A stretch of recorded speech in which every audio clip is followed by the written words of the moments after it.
All right, so in this video, it's going to be another just my thoughts, stream of consciousness kind of thing.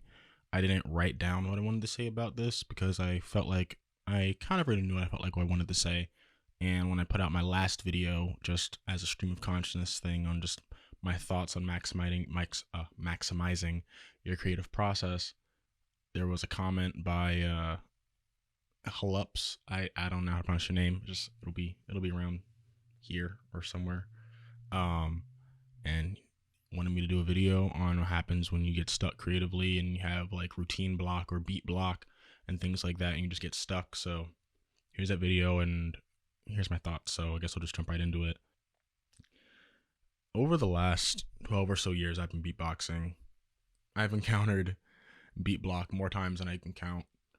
Um, and thankfully it's allowed me to figure out multiple ways around it. And I'm going to give what I believe to be the most effective ways, but it also requires me to give context. So if you're stuck doing a beat, the first thing you have to ask yourself is, am I trying to build a routine for a battle, or are you just trying to build a song? Because typically I feel like we get stuck with creating beats because we don't think it's battle ready. And if we actually focused on just creating a nice sounding minute 30 song or 2 minute type song, then you could pick certain parts of it to really maximize, and you could just work off of the structure of that song and just slowly level up parts of it over time to make it a real battle ready routine. But once you figured out what exactly you're trying to create, then what I would do if, say, you're trying to create a beat and you can't figure out a melody, or you can't figure out the kind of drop you want to put in there, the first thing I would go for is try to figure out what's the feeling you want this beat to make other people feel. What are you trying to communicate with this particular beat? Figure that out.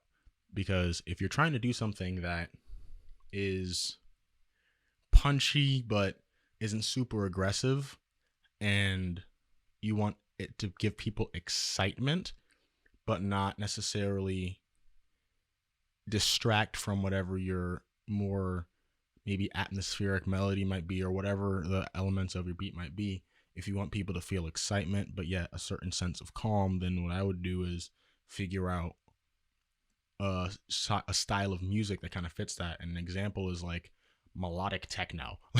you know, it's music where you're gonna mostly have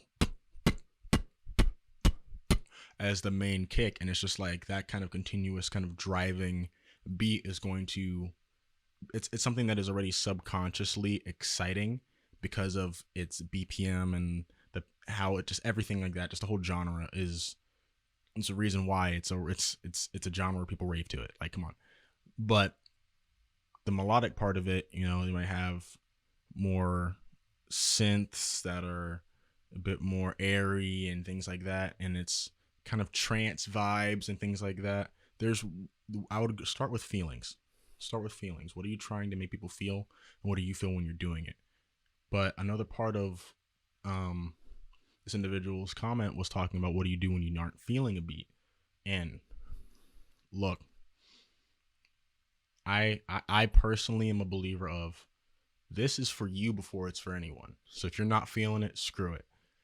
There are so many beats that I've done where other people heard me do it and they thought it was sick, but I did not like it myself, and I stopped doing those beats. And it's okay. But what you have to realize is, if you're not feeling a beat that you're working on while you're in the middle of working on it, then maybe it would be best for you to take elements that you do feel and simply tweak it if the overall routine or whatever isn't really to your liking, if you're not really feeling it. And a good example of that would be the hues that I've started putting out. I have the original Renegade routine that I put out for, what was it, the Online Worlds this year, and I have the red version of it, which I put out just the other week or so. And though both of them are significantly drill influenced and inspired beats, there's so many things I did in the red version that was not in the original at all. And it's because I have that structure of the original version, and I just put in more things that I genuinely had more fun doing. I had so much more fun doing the red version than the original version.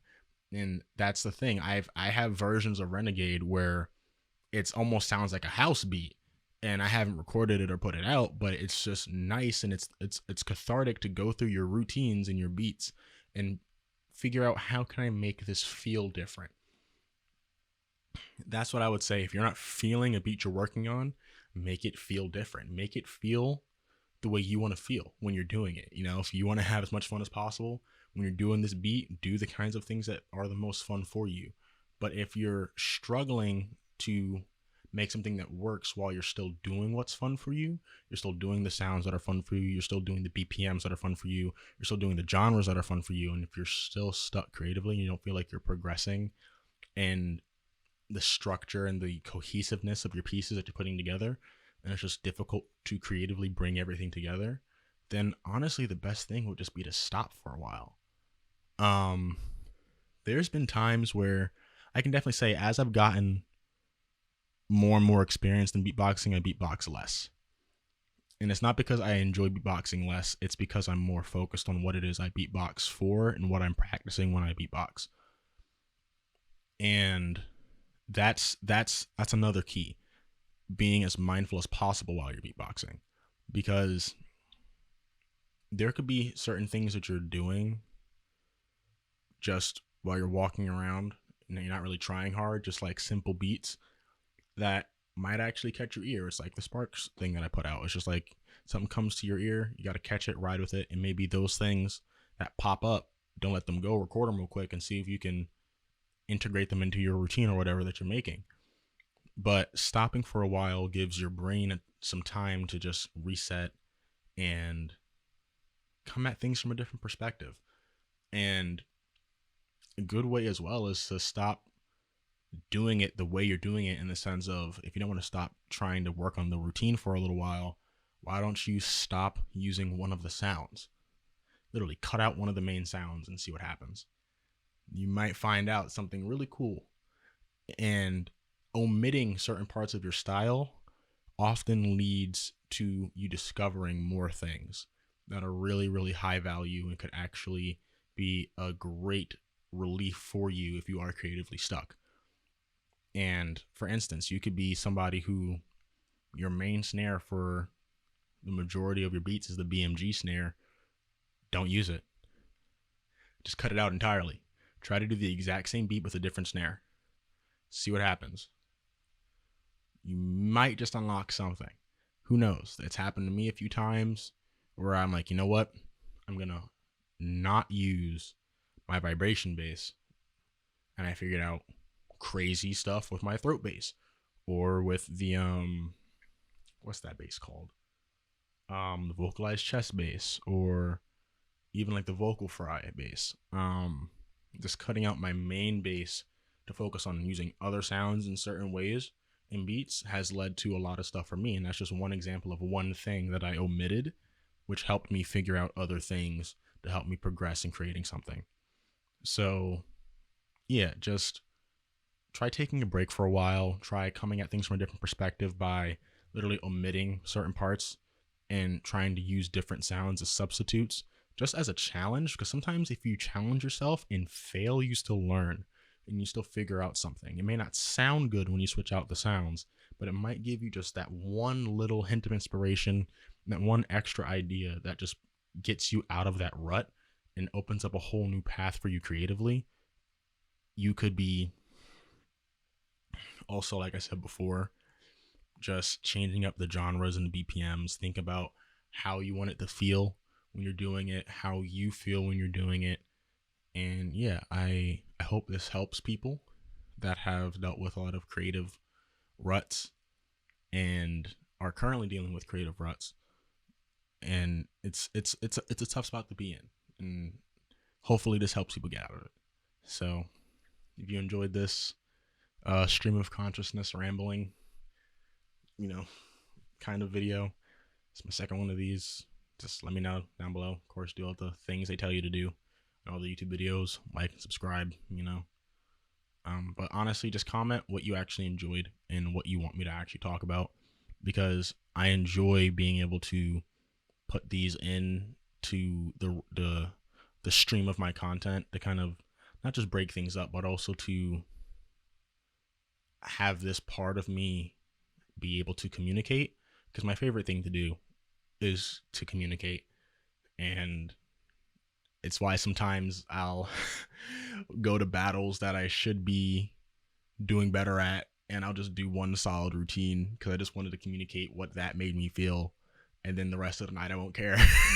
Just because I just love communicating in as many ways as possible. And if what I can communicate can help other people, then that's even better. So if there's anything you want me to talk about, anything that's on your mind that you want to pick the brain of someone like myself who's been in the scene for a while, who's been beatboxing for over a decade, let me know down below. Drop some comments, DM me on Instagram. I will try to be better at answering people that DM me. I don't get a lot of notifications, but I will do better. There's been a few people that have DM'd me, and I see it like a week and a half later, and I'm like, oh, sorry. Yeah. So hope you guys enjoyed this. See you guys when I see you guys. Peace.